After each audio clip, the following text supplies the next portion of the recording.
Hi, welcome to Telugu ప్రపంచం channel.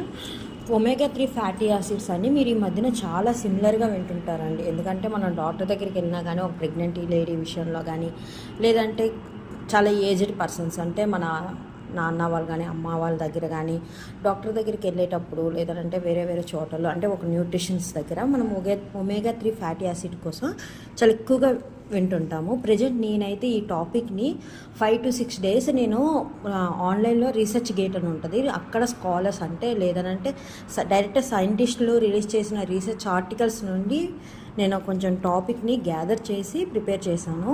అది మన సరళ భాష అంటే సున్నితంగా అర్థం కావడానికని నేను ఈ వీడియో చేస్తున్నానండి. అండ్ అంటే 2 types ఉంటాయండి, అవి సాచురేటెడ్ అని అన్సాచురేటెడ్ అని. అంటే కొవ్వు పెరిగిపోయినట్లుండి ఉంటాయి. అదే అన్సాచురేటెడ్ అనేవి మాత్రము మన బాడీకి హెల్త్ని ఇస్తుంది. అయితే ఈ అన్సాచురేటెడ్ ఫ్యాటీ యాసిడ్స్లో కూడా మళ్ళీ 3 types ఉంటాయండి, ఒమేగా 9, 6 and 3. ఈ ఒమేగా 9 అనేది మన బాడీలోనే ఆటోమేటిక్గా జనరేట్ అవుతుంటుంది. అండ్ ఒమేగా 6 అండ్ ఒమేగా 3 అనేది మాత్రము ఇవి జనరేట్ అవ్వు, దాన్ని మనం ఫుడ్ ద్వారా తీసుకోవాల్సి వస్తుంది. ఒమేగా 6 కూడా ప్రో ఇన్ఫ్లమేటరీ యాక్టివిటీని కలిగి ఉంటుందండి. అండ్ ఒమేగా 3 ఎస్పెషల్లీ ఇప్పుడు మన మెయిన్ టాపిక్ ఒమేగా 3 ఫ్యాటీ యాసిడ్స్లో అండి, ఇది మెయిన్ యాంటీ ఇన్ఫ్లమేటరీ యాక్షన్ కలిగి ఉంటుంది. అంటే మన ఇమ్యూన్ సిస్టమ్ని ఎన్హాన్స్ చేస్తుంది, అంటే దాన్ని డెవలప్మెంట్ చేస్తుంది. దీంట్లో కూడా 3 types ఉంటాయండి, డిహెచ్ఏ, ఈపీఏ, ఏఎల్ఏ. డిహెచ్ఏ అంటే డెకోజా ఎక్సోనిక్ యాసిడ్ అని, ఈపీఏ అంటే ఎకోజా పెంటోనిక్ యాసిడ్ అని, ఏఎల్ఏ అని అంటే ఆల్ఫా లినోలిక్ యాసిడ్. నేను ఎందుకు ఇంత డిస్క్రైబ్ చేసి చెప్తున్నాను అని అంటే, మనకి మన సమాజంలోని వెజిటేరియన్, నాన్ వెజిటేరియన్స్ అని 2 groups ఉన్నాయండి. వెజిటేరియన్స్కి ఏ రకమైన ఒమేగా 3 ఫ్యాటీ యాసిడ్స్ వాళ్ళు ఇంటేక్ చేస్తున్నారు, లేదనంటే నాన్ వెజిటేరియన్స్ ఏ రకమైన ఫ్యాటీ యాసిడ్స్ వాళ్ళు ఇంటేక్ చేస్తున్నారు అని చెప్పడానికి ఇంత క్లియర్గా మీకు చెప్తున్నాను. అయితే డిహెచ్ఏ, ఈపీఏ అనేవి మనకి నాన్ వెజిటేరియన్ సోర్సెస్లో చాలా ఎక్కువగా ఉంటాయండి. కానీ వెజిటేరియన్ ఎవరైతే తింటారో వాళ్ళకి ఈ డిహెచ్ఏ కానీ ఈపీఏ కానీ అవైలబుల్ ఉండదు. వాళ్ళకి ఏంటంటే ఓన్లీ ఏఎల్ఏ అంటే ఆల్ఫా లినోలిక్ యాసిడ్ మాత్రమే వాళ్ళకి అవైలబుల్గా ఉంటుంది. వాళ్ళకి one of the major disadvantages అండి. అయితే ఈ ఒమేగా 3 ఫ్యాటీ యాసిడ్స్ మనకి ఎందుకు అవసరము అని ఒక క్వశ్చన్ మార్క్ ఉంటుందండి. మన అమ్మ వాళ్ళు కానీ నాన్న వాళ్ళు కానీ అమ్మమ్మలు తాతలు వాళ్ళు ఏమైనా అంటే కీళ్ళవాతం వస్తాయి, జాయింట్ పెయిన్స్ వచ్చేస్తున్నాయి, మేము నడవలేకపోతున్నాము, ఆయాస పడిపోతుంటారండి. వాళ్ళు main lack of one of the reason అండి ఒమేగా 3 ఫ్యాటీ యాసిడ్స్ అనేది. ఇది ల్యాక్ ఉండడం వల్ల వాళ్ళకి ఏంటంటే కీళ్ళవాతం కానీ అలా వస్తుంది. దానికి అడ్వాంటేజెస్ అనమాట. అయితే దీంతో పాటు మన బోన్స్లోని కార్టిలేజ్ అని ఉంటుంది, మృదులాస్థి. మీరు చికెన్ తినేటప్పుడు కానీ లేదంటే నల్లి ముక్కలు ఉంటాయి కదండి, మేకలు, గొర్రెపోతులు, దాన్ని మనం జస్ట్ ఇలా కొట్టుకొని తినేటప్పుడు చిన్న జ్యూస్ లాంటిది వస్తుంది కదండి, దాని డెవలప్మెంట్ అదే మనలో కూడా అలాంటిదేని. సో దాని డెవలప్మెంట్ అంటే కార్టిలేజ్ కానీ దాన్ని మృదులాస్థి అంటాం మనము. దాన్ని డెవలప్మెంట్కి కూడా ఈ ఒమేగా 3 ఫ్యాటీ యాసిడ్ అనేది చాలా ఇంపార్టెంట్ రోల్ అనేది ప్లే చేస్తుంది. దీంతోపాటు మన వాళ్ళకి ఏజ్ అవుతున్న కొద్ది ఏంటంటే మతిమరుపు వస్తుంటుంది.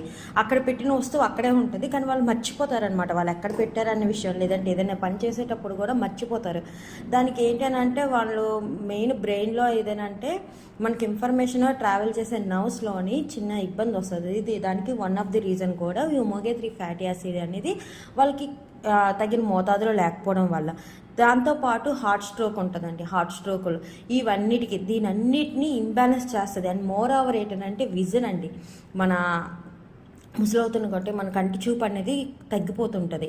ఎప్పుడైతే మనం ఒమేగా 3 ఫ్యాటీ యాసిడ్స్ అనేది ఓవరాల్ మన బాడీలో 3.7 grams అనేది మనకి ఉండాలండి. అంత మోతాదులో ఉండేటప్పుడు కూడా చాలా ఫిట్గా ఉంటాము. మనకు హార్ట్ స్ట్రోకులు అన్నీ తగ్గిపోతాయి, బ్రెయిన్లో నెర్వ్స్ డ్యామేజ్ అన్నీ తగ్గుతుంది, తర్వాత కీళ్ళవాతాలు తగ్గుతాయి, తర్వాత ఏజ్తో పాటు మన విజనరీ యాక్టివిటీ అనేది క్లియర్గా ఉంటుందండి. అయితే ఈ బెనిఫిట్స్ అయ్యాయి కదండి, అసలు ఇవి ఏ ఫుడ్స్లో మనకి అవైలబుల్ ఉంటాయి అని అంటే మాత్రం మనకి ఎక్కువ మెరైన్ సోర్సెస్ అండి. మెరైన్ సోర్సెస్లో కూడా సొర చేప అంటే సొర కాదండి సూర చేప అంటే ట్యూనా అంటారు, తర్వాత సాల్మన్ ఫిష్, ఇది మనకి అవైలబుల్ ఉండదు. ఇది ఏంటంటే యుఎస్ఏ కంట్రీస్లోనే అవైలబుల్ ఉంటుంది. మనకి అవైలబుల్ ఉన్నది ఏంటంటే సొర చేప, కానాకర్తలు, కవ్వాలండి. అదే దాన్ని మ్యాక్రల్ అండ్ సార్డెన్స్ అంటారు. మీరు ఏ చేపలను ముఖ్యంగా ఒకటి గమనించుకోండి, ఫిషెస్లో ఏదైతే ముళ్ళు ఎక్కువ ఉండి అవి చిన్న సైజులోనే దాని గ్రోత్ చిన్న సైజుతోనే ఆగిపోతాయో ఆ ఫిషెస్లో ల్యాక్ ఆఫ్ అంటే కంప్లీట్ ఒక హ్యూగ్ విటమిన్స్ కానీ మినరల్స్ కానీ మనకు కావాల్సిన న్యూట్రిషన్ వాల్యూస్ అన్నీ కూడా ఆ ఫిషెస్లో మనకి అవైలబుల్గా ఉంటాయండి. ఒకరోజు అది కూడా మీకు వీడియో చేసి పెడతాను.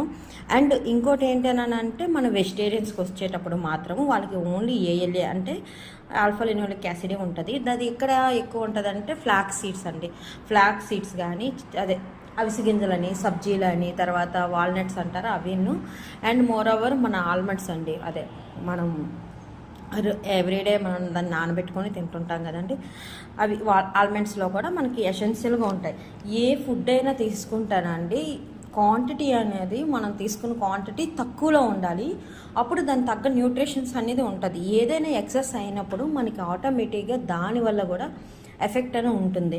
ఈ ఫ్లాక్స్ సీడ్స్ కూడా ఒమేగా 3 ఫ్యాటీ యాసిడ్స్ వచ్చేస్తాయి కదా అని చెప్పేసి మనం ఎక్కువగా తీసుకున్నామే అంటే మనకి మోషన్స్ అనేది వచ్చేస్తాయండి. ఇది చాలా వేడి పదార్థం అనమాట. అండ్ చియా సీడ్స్ సబ్జీలు కూడా ఎక్కువగా ఏది తీసుకోకూడదండి. నేను చెప్పినంతవరకు ఫుడ్ కూడా ఇప్పుడు నేను చెప్పిన మెరైన్ సోర్సెస్లో కూడాను మ్యాక్రల్లోని లేదంటే సార్డెన్స్లో కానీ లాట్ ఆఫ్ న్యూట్రియంట్స్ ఉంటాయి కదా, మనం దాన్ని కన్జ్యూమ్ చేయొచ్చు ఎవ్రీడే అని అనేది ఏం పెట్టుకోవద్దని. అంటే సీ ఫుడ్లో కూడా పాయిజనస్ ఎలిమెంట్స్ అనేది మనకు ఉంటాయి. సో తీసుకున్న ఏదైనా ఫుడ్ కానండి మనం హెల్తీగా ఉండాలంటే మితంగా తీసుకోవాలి, ఆల్టర్నేట్గా తీసుకోవాలండి. ఒకరోజు లీఫీ వెజిటేబుల్ తీసుకుంటే ఒకరోజు మీట్ అదే నాన్ వెజిటేరియన్ అలా ఒకసారేమో డాల్ కానీ అలా తీసుకుంటే మనకి హెల్తీ లైఫ్ అని ఉంటుంది. ఇదండి నేను చెప్పే మీకు ఒమేగా 3 ఫ్యాటీ యాసిడ్స్ కోసం ఒక చిన్న బీఫ్ లైన్. సో మీకు నచ్చినట్టయితే మీకు హ్యాపీగా అనిపిస్తే ఒక లైక్